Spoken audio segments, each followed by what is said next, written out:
ଆମ କଟକ ସ୍ଥିତ କଟକର ସଂଘ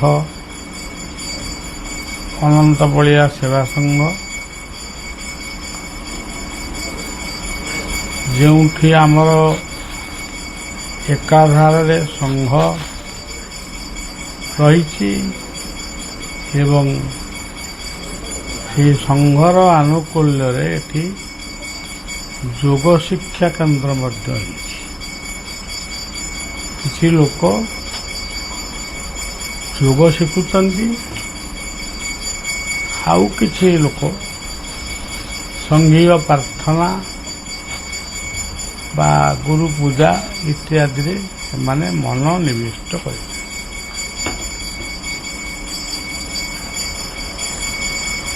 ବିଶେଷ ଭାବରେ କିଛି କହୁନି, ଅଳ୍ପ ଟିକେ କହିବି। ଗୁରୁ ବୋଲି ଯେଉଁ ଦୁଇଟି ଅକ୍ଷର ଗୋଟେ ଗୀତରେ ମଧ୍ୟ ବଳିଆ ଲେଖିଛି। ଗୁରୁ ବୋଲି ଯେଉଁ ଦୁଇଟି ଅକ୍ଷର ବୁଝିବା ସମ୍ଭବ। କାହିଁକି ଆମେ ଯେମିତି ମାମୁଲି ଗୋଟେ କହିଦେଉଛୁ ଗୁରୁ, ଯେମିତି କିଛି ଗୁରୁବର୍ଗମାନଙ୍କର ଶିଷ୍ୟମାନେ ସେମାନେ ଲୋକଙ୍କୁ ବୁଝେଇ ସୁଝେଇ ତାଙ୍କୁ ଟାଣି ଉଟାରିକି ନେଉଛନ୍ତି, ତମେ ଗୁରୁ ଦୀକ୍ଷା ନିଅ, ଗୁରୁ ଗ୍ରହଣ କର। ଏମିତି ସବୁ ଗୋଟେ ଆମ ସନାତନ ଧର୍ମରେ ଏତେ ବୃହତ୍ ମାନେ ଏତେ ବିରାଟ କଥା ରହିଛି। ସେ ବିରାଟ କଥାକୁ ଛୋଟ ଛୋଟ କଥାରେ ତାକୁ ଖଣ୍ଡ ବିଖଣ୍ଡିତ କରିଦେଉଛି। ଠାକୁର ନିଗମାନନ୍ଦଙ୍କର ଗୋଟେ ଶ୍ଲୋକ, ପ୍ରିୟ ଶ୍ଲୋକଟିଏ, ମନ୍ନାଥ ଶ୍ରୀ ମନ୍ନାଥ ଶ୍ରୀ ଜଗନ୍ନାଥ, ତାମାନେ ଜଗନ୍ନାଥ ହେଉଛନ୍ତି ମୋର ନାଥ। ମନ୍ନାଥ ଶ୍ରୀ ଜଗନ୍ନାଥ ମଦ୍ଗୁରୁ ଶ୍ରୀ ଜଗତଗୁରୁ। ମୋ ଗୁରୁ ଯିଏ, ଜଗତର ସମସ୍ତ ଗୁରୁ ମଧ୍ୟ ସେଇ। ମଦାତ୍ମା ସର୍ବଭୂତାତ୍ମା ତସ୍ମୈ ଶ୍ରୀ ଗୁରୁ। ମୋ ଭିତରେ ଯେଉଁ ଆତ୍ମା ମୋତେ ପରିଚାଳନା କରୁଛି, ସମସ୍ତଙ୍କ ଭିତରେ ସେଇ ଆତ୍ମା ହିଁ ଅଛି। ତେବେ ଏଇ କଥାଟାକୁ ଯଦି ଆମେ ଠିକ୍ ଭାବରେ ବୁଝିବା, ତାହେଲେ ଆମ ଭିତରେ ଆଉ ବେଶୀ ସନ୍ଦେହ ରହିବ ନାହିଁ। ଆପଣମାନେ ଦେଖନ୍ତୁ, ଖାଲି ଗୋଟେ ଗୁ କହିଲେ ଗୋଟେ ଆପଣ ଗୁ କହିଲେ ଗୁଣ। ଆଚ୍ଛା, ଗୁ କହିଲେ ଯଦି ଗୁଣ ହେଲା, ତାହେଲେ ଗୁଣଟା କ'ଣ ଗୋଟେ ନିର୍ଦ୍ଦିଷ୍ଟ ସ୍ଥାନରେ ଅଛି କି? କୌଣସି ଦୋକାନରେ କି ମାଲଗୋଦାମରେ କି ବଜାରରେ, କୌଣସି ଆଜିକାଲି ଯେଉଁ ବହୁତ ବଡ଼ ବଡ଼ ମହଲ ସବୁ ହେଇଗଲାଣି, କେବଳ କଟକ କହୁନି, ମାନେ ଟୋଟାଲ ଭାରତ ବି ନୁହେଁ, ଆମେରିକା। ଗୁ କହିଲେ ଗୁଣ। ଆଜି ପୃଥିବୀ ଜ୍ଞାନରେ ଉନ୍ନତି କରିଛି, ବିଜ୍ଞାନରେ ଉନ୍ନତି କରିଛି, ଅଜ୍ଞାନରେ ବି କିଛି କମ ଉନ୍ନତି କରିନି। ଯେତିକ ଅଜ୍ଞାନ କାମ ଯଦି ବେଶୀ ଜଣା ଥାଏ, ସିଏ ହେଉଛି ମଣିଷ। ସିଏ ବାଘ ଠାରୁ ଭୟଙ୍କର, ସିଂହ ଠାରୁ ଭୟଙ୍କର, ହାତୀ ଠାରୁ ଭୟଙ୍କର, ସମସ୍ତଙ୍କ ଠାରୁ ସେ ଭୟଙ୍କର।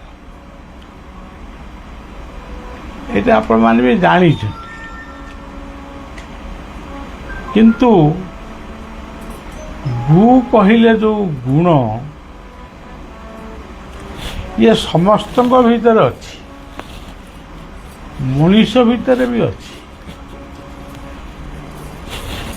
କିନ୍ତୁ ଗୁଣର ଗୋଟେ ସ୍ୱତନ୍ତ୍ର କମ୍ପାନୀ କେଉଁଠି ନାହିଁ। ସେଟା ପ୍ରଡକ୍ସନ୍ ହେଉଛି ବା ସେଟା ବଣ୍ଟା ହେଉଛି, ଏସବୁ କଥା କିଛି ନାହିଁ। ଏତେ ଆମର ସରକାର ମାନେ ସବୁ ଅମୁକ ଯୋଜନା ମାନେ କେତେ ପ୍ରକାର ଯୋଜନା ସବୁ ମାନେ କରୁଛନ୍ତି, ବହୁ ଯୋଜନା, କିନ୍ତୁ ଗୁଣର ଯୋଜନା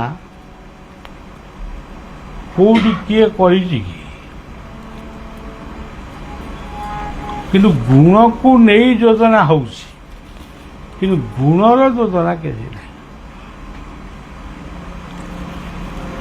ପୃଥିବୀର ଏଭଳି ଏକ ସ୍ଥାନ ନାହିଁ, କାଳ ନାହିଁ, ପାତ୍ର ବି ନାହିଁ ଯେଉଁଠି ଗୁ ଅକ୍ଷରର ତତ୍ତ୍ୱ ନାହିଁ, ଅର୍ଥାତ୍ ଗୁଣ। ଗୋଟାଏ ବିଷ ପରି ଆପଣ ଯାହାକୁ କହୁଛନ୍ତି ବିଷ, ପୟଜନ, ସେ ପୟଜନର ଗୁଣ ହେଉଛି ମଣିଷକୁ ମାରିବା, କି ଯିଏ ଖାଇବ ସେ ମରିବ। ଯଦି ପୟଜନର ଗୋଟେ ଗୁଣ ଅଛି ତାହେଲେ ଅମୃତର କାହିଁକି ଗୁଣ ରହିବ? ତା ରହିବନି, ତାର ତ ଆହୁରି ବେଶୀ ରହିବ। ଆମେ ଯାହାକୁ ଅମୃତ ବୋଲି କହୁଛୁ ସେ ଅମୃତକୁ ମଧ୍ୟ ମଣିଷ ତାକୁ ଗ୍ରହଣ କରୁଛି, ଅନ୍ୟମାନେ ଗ୍ରହଣ କରୁଛନ୍ତି, କିନ୍ତୁ ମଣିଷ ଗ୍ରହଣ କରୁଛି। ଗ୍ରହଣ କରୁଛି ଯଦିଓ ସେଇଟା ତାର ମାତ୍ରା କମି ଯାଉଛି। ଧରନ୍ତୁ ଦଧି, ଦୁଗ୍ଧ, ଘୃତ, ମଧୁ, ଶର୍କରା, ଫଳ, ଏଇ ଯେଉଁ ଆପଣମାନେ ଯେଉଁଗୁଡ଼ାକୁ ଆପଣମାନେ ବ୍ୟବହାର କରୁଛନ୍ତି ପାନୀୟ ଜଳ ଭଳି, ତାକୁ କୁହାଯାଉଛି ଅମୃତ। ନଡ଼ିଆ ଗଛରେ ଗୋଟାଏ ନଡ଼ିଆ ଫଳିଛି, ସେଟା ଅମୃତ ତୁଲ୍ୟ। ତାକୁ କୁହା ଶିରସି ନିହିତ ଭାରମ ନାରିକେଳ ନରାଳ ସଲ୍ଲୀଳମ ଅମୃତ ତୁଲ୍ୟ ଦଦ୍ଦୁରାଜୀବାନନ୍ଦ। ତା ଭିତରେ ବି ଅମୃତ ଅଛି। ସେଟା ପାଣି ନୁହେଁ, ନଡ଼ିଆ ପାଣି, ପଇଡ଼ ପାଣି, ସେଟା ଗୋଟେ ଭାଷା, କିନ୍ତୁ ସେ ଗୋଟେ ଅମୃତ। ଇକ୍ଷୁ ମଧ୍ୟେ ଯଥା ରସ, ଇଏ ଗୋଟେ ଅମୃତ। ଆଖୁ ଭିତରେ ଯେଉଁ ରସ, ତାକୁ ଆପଣ ତୁଳନା କରି କହିପାରିବେ କି ସେ କେଉଁ ଟାଇପ୍ର ରସ, କେଉଁ ଲସି କି କ'ଣ ଏମିତି ତା ସାଙ୍ଗରେ ସମାନ ହେବେ? ପୁଷ୍ପ ମଧ୍ୟେ ମଧୁ, ମହୁ ଭଳି ଗୋଟେ ଅମୃତ କୋଉଠି ମିଳିବ କି? ତିଳ ମଧ୍ୟେ ଯଥା ତୈଳ ପାଷାଣେ ଶୈବ କାନ୍ତ। ତେଣୁ ଅମୃତ ଏକ ସ୍ୱତନ୍ତ୍ର। ଯୋଉଠିକି ଯିବେ, ଯୁଆଡ଼କୁ ଯିବେ, ଗୋଟେ ଅମୃତ ବିନା କୌଣସି ଦ୍ରବ୍ୟ ପୃଥିବୀରେ ନାହିଁ। ଏଗୁଡ଼ାକ ଖାଲି ଖାଇବା ଜିନିଷ ଗଲା, ଫୁଟି, କାକୁଡ଼ି, ତରଭୁଜ, ଏସବୁ। କିନ୍ତୁ ଆଜି ପଥର ଭିତରେ, ଲୁହା ଭିତରେ, ସୁନା ଭିତରେ, ରୂପା ଭିତରେ, ହୀରା ଭିତରେ, ମୋତି, ମାଣିକ, ଧାନ, ବିରି, ମୁଗ, ମାଲିଆ, ଯାହାକୁ ଆପଣ ଯୋଉଠିକି ଆପଣ ହାତଟିଏ ମାରିବେ, ଏଠି କ'ଣ ଅମୃତ ଅଛି? ସେଠି ନିଶ୍ଚିତ ଅମୃତ ଅଛି। ମୁଁ ଏଠି ଗୋଟେ ଚେୟାରରେ ବସିଛି, ଏଇଟା ଗୋଟେ ଆପଣମାନେ ବଳିବାକୁ ଏ ଆସନଟା ଦେଇଛନ୍ତି, କିନ୍ତୁ କ'ଣ ଏ ଆସନଟା ଯଦି ମୁଁ ନ ବସିବି, ଯଦି ଆସନଟା ଆମର ଜମା ନାହିଁ, ଆମେ ତଳେ ବସିବୁ, କ'ଣ ଅସୁବିଧାଟା ହେଇଯାଉଛି? କ'ଣ ଏଠି ଗୋଟେ ଅମୃତ ଅଛି? ଏଇ ଅମୃତଟାକୁ ବ୍ୟବହାର କରିବା ଦ୍ୱାରା ଆପଣମାନଙ୍କ ଭିତରୁ ସ୍ୱତଃସ୍ଫୂର୍ତ୍ତ ଭାବରେ ଆସୁଛି, ନା ବାବା କ'ଣ ତଳେ ବସିବେ, ଚେୟାରରେ ବସିବେ ନା ଆଉ। ଚେୟାରଟା କ'ଣ ମୁଁ ନେଇକି ଯାଇଥିଲି? ସେମିତି ଆପଣମାନେ ଯେକୌଣସି କଥା, ସେ ଜାମା ପ୍ୟାଣ୍ଟ ପର୍ଯ୍ୟନ୍ତ ଠାରୁ ଆରମ୍ଭ କରି ଖାଦ୍ୟ ପଦାର୍ଥ ନୁହେଁ, ଆଜି ସମୁଦ୍ର, ନଦୀ, ନାଳ ଯାହା ବି ଆପଣ ଦେଖୁଛନ୍ତି, ସବୁ ଭିତରେ ଦୁଇଟି କଥା ନିଶ୍ଚୟ ଅଛି।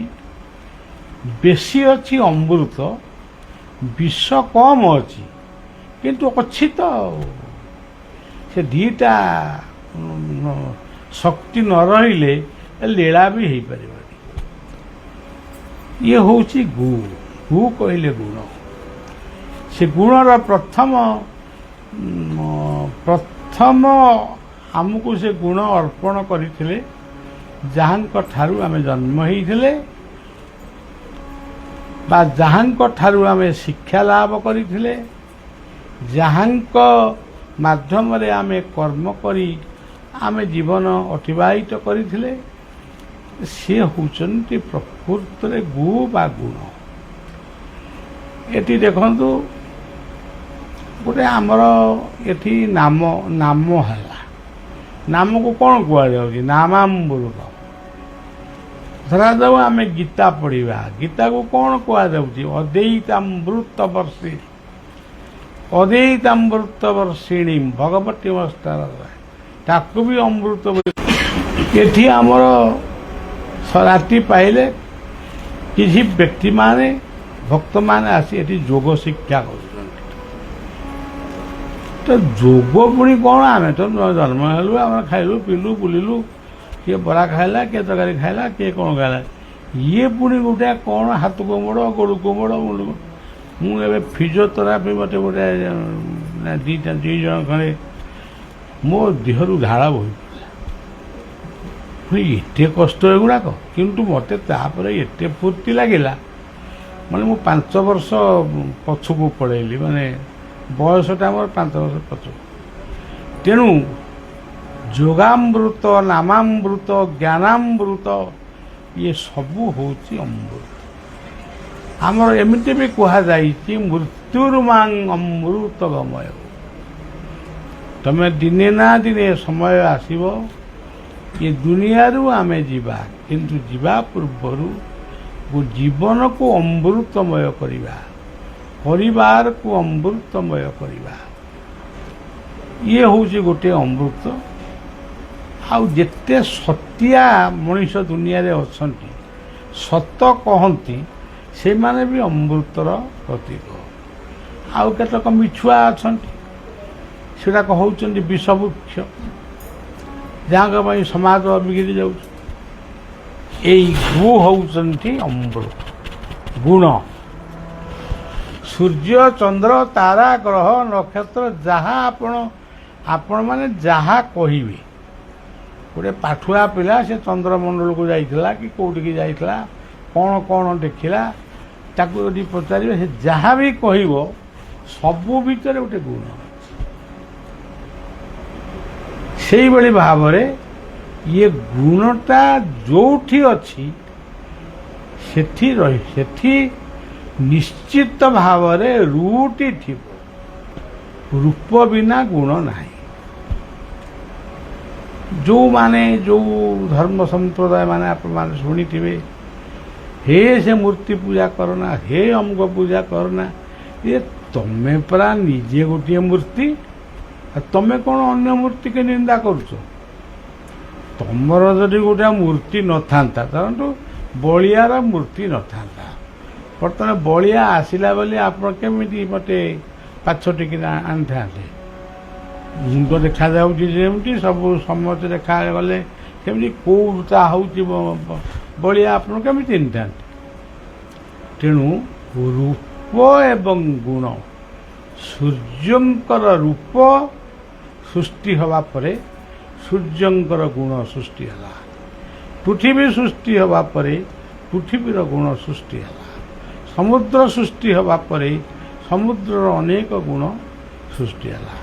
ତେଣୁ ଯେଉଁଠି ରୂପ ସେଇଠି ଗୁଣ।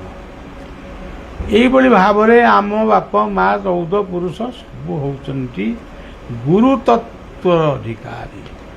ଜୀବନର ଶେଷ ଗୁରୁ ବା ଶ୍ରେଷ୍ଠ ଗୁରୁ, ତାପରେ ଆଉ କିଛି ନାହିଁ। ତାପରେ ଆଉ କିଛି ନାହିଁ। ଆପଣ କହିବେ ହଁ ତାପରେ ଭଗବାନ ଅଛନ୍ତି। ତମେ ଜମା ଭଗବାନଙ୍କୁ କେହି ଦେଖିନା, ମିଛରେ କାହିଁ ତାଙ୍କ ନାଁରେ ଗୋଟେ ଅପବାଦ ଦେଉଛ। କିନ୍ତୁ ଦେଖିନାହିଁ ଭଗବାନଙ୍କୁ, ଦେଖିଛି ମୁଁ ଗୁରୁଦେବଙ୍କୁ। ତେଣୁ ମୁଁ ମୋର ଗୁରୁଦେବଙ୍କୁ ଦେଖିଛି ମାନେ ସେଟା ହେଉଛି ଭଗବତ ରୂପ, ତାଙ୍କ କଥା ହେଉଛି ଭଗବତ ଗୀତା, ତାଙ୍କ ଆଦେଶ ହେଉଛି ଆମ ଜୀବନ ଗଠନର ସୁନ୍ଦର ପ୍ରକ୍ରିୟା। ତେଣୁ ପୃଥିବୀର ସମସ୍ତ ଗୁରୁମାନଙ୍କୁ ଆମେ ପ୍ରଣାମ ଜଣାଇ ଆଜିର କଥାକୁ ଏଇଠି ବିଶ୍ରାମ ଦେବା। ମନ୍ନାଥ ଶ୍ରୀ ଜଗନ୍ନାଥ, ମଦ୍ଗୁରୁ ଶ୍ରୀ ଜଗନ୍ନାଥ, ମଦାତ୍ମା